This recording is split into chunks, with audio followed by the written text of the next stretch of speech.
बहुत समय पहले की बात है। एक गांव में राजा राज्य करता था। वह राजा बहुत ही ईमानदार और नेक दिल का था। प्रजा के लोग कभी भी कोई कष्ट में आता था, वहाँ मदद करने तुरंत पहुँच जाता। किसी का दर्द उससे देखा नहीं जाता था। कोई भी दरवाजा पर आता, भिखारी या भूखे लोग सबको खाना खिलाता और उसके साथ में रुपया पैसा देकर विदा करता था। इतना भले राजा था, फिर भी उसको औलाद नहीं था। उसके पास ढेर सारा धन दौलत था, लेकिन एक ही चीज के कमी था कि औलाद नहीं था। एक दिन राजा जब खाना खा रहा था और रानी बेना डोलाकर खाना खिला रही थी, तभी दरवाजा पर एक भिखारी आता है और दरवाजा खटखटाता है। तो राजा साहब खाना छोड़कर देखने आ रहे थे कि कौन तो दरवाजा पर पुकार रहा है। तो रानी कहती है, आप खाना खाइए, हम हैं ना, जा रहे हैं देखने कौन है। जब दरवाजा पर आती है तो देखती है एक भिखारी है। तब जाकर राजा के कहती है कि दरवाजा पर एक भिखारी है। तो राजा साहब कहते हैं, जाओ उसे सोना चांदी दे देना और खाना खिला देना। तो रानी वैसे ही करती है, पहले खाना खिलाती है और जाते समय रुपया पैसा सोना चांदी देती है।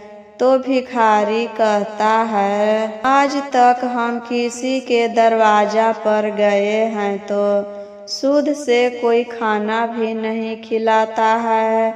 कोई तो फटकार कर अपने दरवाजा से भगा देता है, और तुम खाना खिलाई और जाते समय सोना चांदी दे रही है, हम नहीं लेंगे। रानी कहती है, ले जाइए बाबा, हमारे पास बहुत सारा धन दौलत है, लेकिन भोगने वाला कोई नहीं है। हम इतना सारा धन दौलत को क्या करेंगे, मरेंगे तो लेकर जाएंगे क्या।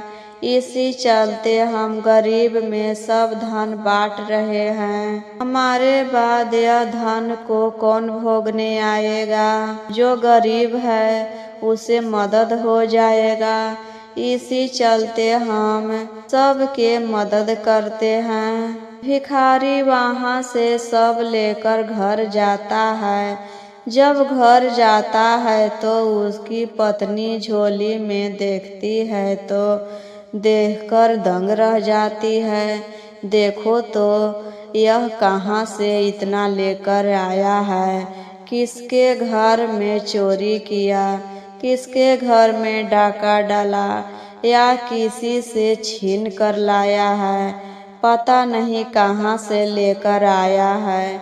कहीं पुलिस पकड़ लेगा तो हम दोनों को जेल हो जाएगा। भिखारी कहता है, अरे नहीं, हम किसी के घर में चोरी नहीं किए हैं, ना ही छीन के लाए हैं। एक गांव में राजा साहब हैं, वह बहुत दयालु और ईमानदार हैं। उनके दरवाजा पर जो कोई भी जाता है खाली हाथ नहीं लौटता है। उनके पास बहुत सारा धन दौलत है, लेकिन एक ही बात का दुख है कि कोई भोगने वाला नहीं है, उनका कोई औलाद नहीं है। तो भिखारी के पत्नी कहती है, जब उसका कोई औलाद नहीं है तो हम उसका धन नहीं रखेंगे। वह निपुत्र है, निसंतान का धन नहीं रखना चाहिए। हम गरीब हैं तो क्या हुआ, लेकिन उनका धन हम नहीं रखेंगे। यह बात सुनकर भिखारी को बहुत दुख होता है और वह धन को ले जाकर मिट्टी में गड्ढा खोद कर डाल के तोप देता है। और वह भिखारी महादेव के भक्त था। उसे राजा पर बहुत दया आया और वह ठान लिया कि हम महादेव से मिलकर पूछेंगे आखिर वह राजा इतना भले आदमी हैं, लेकिन उनको संतान क्यों नहीं है। इसी चलते वह सुबह जल्दी उठता है, महादेव के पूजा पाठ करके खाना खाकर और पत्नी से कहता है हम किसी काम के लिए बाहर जा रहे हैं, जाने में हमको 3-4 दिन लग जाएगा, मेरा इंतजार मत करना। और इतना कहकर वहाँ से चला जाता है और मन में ठान लिया कि हम कैलाश पर्वत पर जाकर महादेव से पूछेंगे कि राजा के औलाद क्यों नहीं है, उन्हें एक औलाद दीजिए। महादेव से मिलने के लिए वह जाने लगता है। जाते जाते उसे 2 दिन लग जाता है। तब जाकर कैलाश पर्वत पर पहुँचता है तो देखता है महादेव ध्यान में लीन है और माता पार्वती चरण दबा रही है। उस समय वह नहीं जाता है, बाहर इंतजार करते रहता है कि कब महादेव का ध्यान टूटे और उनसे हम सवाल करें।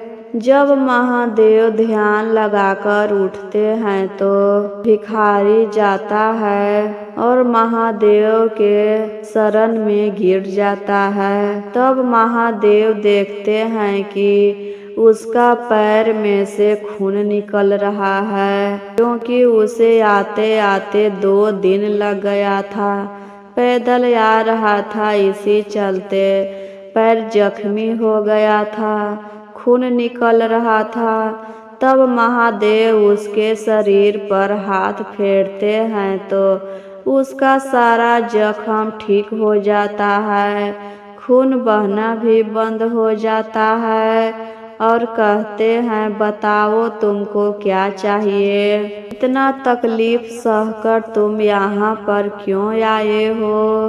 तब भिखारी कहता है महादेव आपको तो सब पता है, आप तो अंतर्यामी हैं, आप सब जानते हैं कि यहाँ पर हम क्यों आए हैं, तो हमको बताइए आखिर राजा के औलाद क्यों नहीं है, उसे एक औलाद दीजिए। वह राजा तो बहुत ईमानदार और नेक दिल का है, फिर भी इतना बड़ा दुख क्यों है। तब महादेव कहते हैं कि उसको औलाद नहीं हो सकता है। भिखारी कहता है आखिर ऐसा क्यों। तब महादेव सब बताते हैं कि पिछले युग में वह एक शिकारी था, उसको शिकार करने का बड़ा शौक था। उसे निर्दोष पक्षी को मारने में बहुत अच्छा लगता था। एक दिन हिरन और हिरना साथ में बैठे हुए थे और वह हिरन को मार देता है। हिरना बेचारी गर्भवती थी, वह विधवा हो गई। कुछ समय के बाद जब वह अपने बच्चे को जन्म दे रही थी तभी हिरना को भी मार दिया। हिरना के बच्चा तो अनाथ हो गया। इसी गुस्से में आकर हिरना श्राप देती है कि पहले तो तुम मेरा पति को मार दिया और आज जब हम बच्चे को जन्म दे रहे थे तभी तुम हमको मार दिया है, मेरा बच्चा अनाथ हो गया, कौन इसे पाले पोसेगा। तो तुमको हम श्राप देते हैं, अगले युग में तुम निसंतान रहेगा, तुम्हारा औलाद नहीं होगा, तुम्हारे पास तो धन दौलत बहुत होगा, धन से आंधर रहेगा, लेकिन तुम्हारा भोगने वाला कोई नहीं होगा।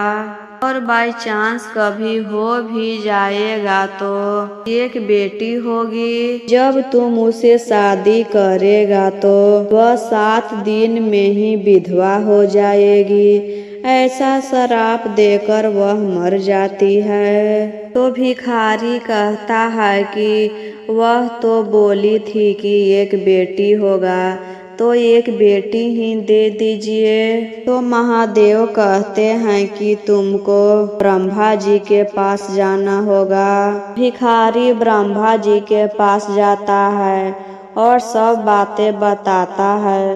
तो ब्रह्मा जी कहते हैं कि अब विष्णु जी के पास जाओ।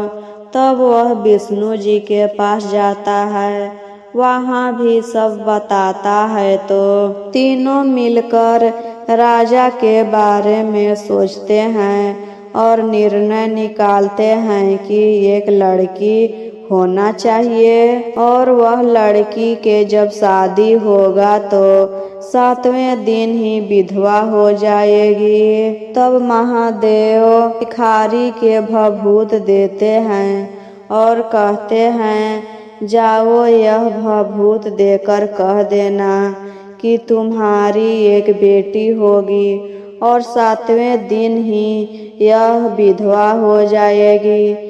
जब मंजूर होगा तो राजा और रानी दोनों भभूत लगा लेंगे। भिखारी भभूत लेता है, महादेव से आशीर्वाद लेता है। आंखें बंद करके आशीर्वाद ले रहा था। जैसे ही आँख खोलता है तो देखता है वह पृथ्वी लोक पर आ गया था अपने घर में। भिखारी उसके बाद फिर राजा के दरवाजा पर जाता है। दरवाजा खटखटाता है तो रानी बाहर निकल कर आती है और कहती है, आपको तो उसी दिन हम ढेर सारा सोना चांदी दिए थे, सब खत्म हो गया। तब भिखारी कहता है कि इस बार हम कुछ मांगने नहीं आए हैं, कुछ देने आए हैं। तो रानी यह बात सुनकर चौंक जाती है और कहती है, भिखारी होकर यह हमको क्या देगा। फिर भिखारी कहता है कि हम महादेव के भक्त हैं, आपके कोख से एक लड़की का जन्म होगा और वह लड़की जब शादी करके ससुराल जाएगी तो 7वें दिन ही वह विधवा हो जाएगी। अगर आपको यह बात मंजूर है तो यह लीजिए भभूत। रात को सोते समय यह भभूत राजा साहब को लीलार पर लगा दीजिएगा और अपने लगा कर सो जाइएगा। यह बात रानी राजा से कहती है। राजा साहब कहते हैं, चलो निसंतान होने से अच्छा है कि एक लड़की होगी और 7वें दिन विधवा हो जाएगी। तो यह तो विधि का विधान है, आगे चलकर कुछ और होगा। पहले हम निसंतान थे, अब संतान होने की आशीर्वाद मिला। आगे चलकर यह संकट भी टल जाएगा। आगे की बात आगे देखी जाएगी। आज के सोचो। यह सोचकर दोनों भभूत लगा लेते हैं और सो जाते हैं। कुछ दिन के बाद रानी कहती है कि मैं माँ बनने वाली हूँ। यह बात सुनकर राजा खुश हो जाते हैं और 9वें महीने के बाद रानी एक सुंदर कन्या को जन्म देती है। कन्या इतना सुंदर थी, उससे नजर ही नहीं हट रहा था। वह चांद के समान सुंदर थी। इसी चलते राजा साहब उसका नाम चांदनी रख देते हैं। चांदनी बड़ी हो गई।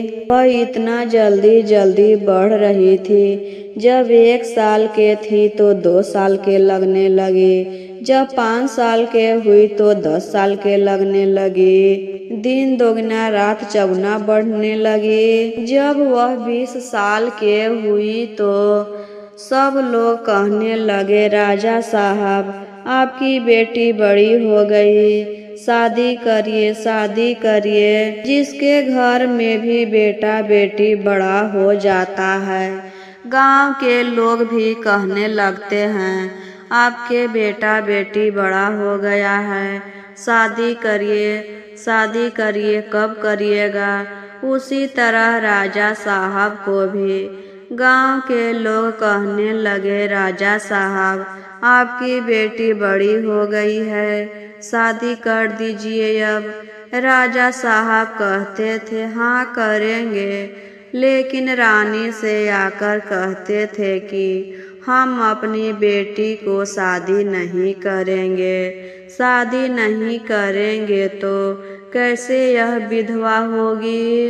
लेकिन विधि का विधान कौन बदल सकता है। उसके लिए रिश्ते आने लगे। राजा महाराजा आकर कहते थे, अपनी लड़की के शादी करिए, बहुत ही सुंदर लड़की है, मेरा बेटा से शादी कर दीजिए। अंत में राजा सबके बातें सुनते सुनते शादी कर देते हैं। लड़की जब ससुराल गई तो 1 दिन हुआ, 2 दिन हुआ, 3 दिन हुआ, 7वें दिन जब हुआ तो राजा साहब इधर सोच में डूबे हुए थे और डर के मारे अपने बेटी को लाने भी नहीं जा रहे थे कि कहीं बेटी को यहाँ लेकर आ जाएंगे तो सारा दोष हम पे ही चला आएगा। अगर बेटी यहाँ पर विधवा हो जाएगी तो सब लोग हमको ही ताना मारने लगेंगे।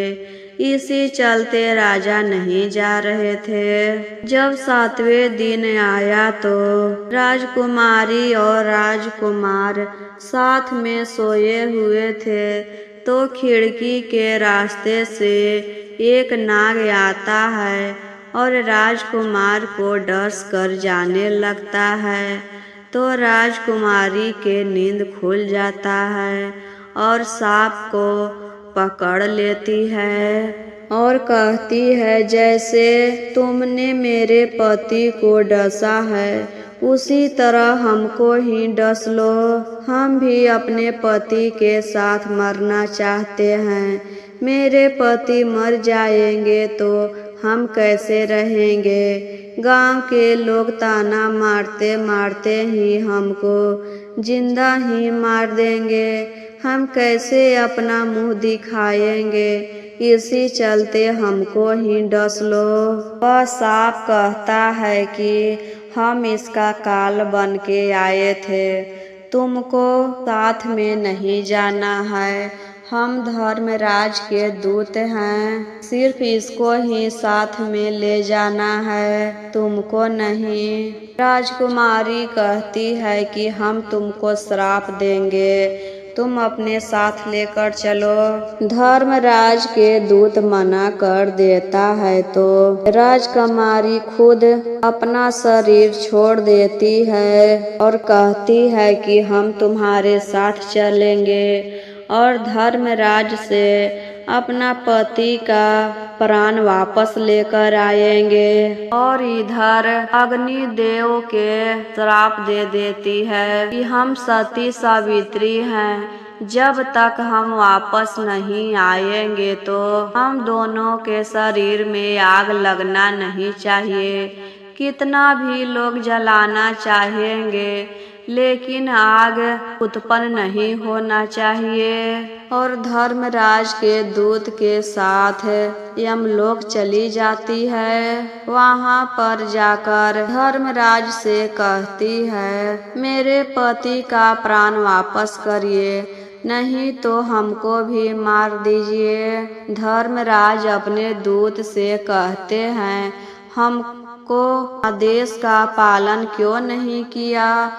तुमको तो हम एक आदमी को लाने के लिए कहे थे और अपने साथ तुम 2 आदमी को लेकर आया है। तो दूत कहता है, नहीं महाराज, हम तो एक ही को लेकर आए हैं, लेकिन यह खुद अपना शरीर त्याग कर यहाँ पर आई है। यह तो सती सावित्री है। धर्मराज कहते हैं, बेटी तुम्हारा समय अभी पूरा नहीं हुआ है। तो राजकुमारी कहती है, तो मेरे पति का भी प्राण वापस करिए, नहीं तो हम नहीं जिएंगे। धर्मराज कहते हैं कि हमको कहने से कुछ नहीं होगा, तुमको शिवलोक जाना होगा। विष्णु जी और ब्रह्मा जी से आदेश लेकर आना होगा। तब वह वहाँ से शिवलोक चली जाती है। वहाँ पर जाती है तो महादेव कहते हैं, तुम कौन हो, यहाँ पर क्यों आई हो। तब राजकुमारी कहती है, आप तो अंतर्यामी हैं प्रभु, आप तो सब जानते हैं कि यहाँ पर हम क्यों आए हैं। तो महादेव कहते हैं, हमसे कहने से कुछ नहीं होगा, तुम जाओ ब्रह्मा जी के पास। तब राजकुमारी कहती है कि हम किसी के पास नहीं जाएंगे, ना ब्रह्मा जी के पास जाएंगे, ना विष्णु जी के पास जाएंगे। जो करना है आपको करना होगा। तो महादेव ही जाकर ब्रह्मा जी को और विष्णु जी को बुलाकर लाते हैं। वहाँ पर सभा बैठता है और राजकुमारी इतना तांडव नाच करने लगती है कि पूरा शिवलोक, ब्रह्मलोक, विष्णु लोक डगमग करने डगमगाने लगता है। तो तीनों निर्णय लेते हैं कि इसको पति का प्राण वापस करना चाहिए। वह तीनों मिलकर आदेश देते हैं धर्मराज को। धर्मराज उसका पति का प्राण वापस कर देता है और उधर राजा अपने बेटा और बहू के अर्थी लेकर शमशान घाट पहुंचता है और वहां पर आग जलाने की कोशिश करता है, लेकिन आग जलाते जलाते 7 दिन हो गया, लेकिन आग नहीं जला। सब लोग वहां से घर आते थे, खाना खाकर फिर जाते थे आग जलाने, लेकिन आग नहीं जला। ऐसे करते करते 7 दिन हो गया और राजकुमारी वहां से आती है, अपना शरीर में घुस जाती है और उसका पति भी जिंदा हो जाता है। यह देखकर गांव के लोग हैरान हो जाते हैं, अरे देखो तो राजा के बेटा और बहू दोनों भूत बन गया। सब लोग भागने लगते हैं कि 7 दिन हो गया और इसका दाह संस्कार भी नहीं हुआ था और दोनों जिंदा हो गए हैं, भूत बन गए हैं। भागो यहाँ से भागो, नहीं तो हम सबको मार देगा। सब लोग वहाँ से भाग जाते हैं, लेकिन राजा साहब वहीं रह जाते हैं, क्योंकि उसका बेटा और जो बहू थी, बहू सब बातें बताती है। राजा उसके बाद अपने बहू और बेटा को गले से लगा लेते हैं और गांव में आकर सबको बताते हैं कि मेरा बेटा और बहू जिंदा हो गए हैं। मेरी बहू मेरा बेटा को जिंदा करके ले आई है। यह दोनों भूत नहीं हैं। एक दिन राजकुमारी अपने पति से कहती है कि जब से शादी हुआ है हम अपने माता पिता से मिलने नहीं गए, चलिए न मिलकर आते हैं। पता नहीं मेरे माता पिता को पता होगा कि नहीं। तो दोनों जाते हैं, वहाँ जाकर देखते हैं। राजा साहब पूछते हैं, बेटी तुम ठीक हो? तुमको तो श्राप मिला था कि तुम्हारी शादी होने के 7वें दिन ही तुम विधवा हो जाओगी, लेकिन तुम दोनों तो ठीक हो, सही सलामत हो। तब बेटी कहती है, पिताजी, आपको इसके बारे में पता था, लेकिन आपने हमको नहीं बताया।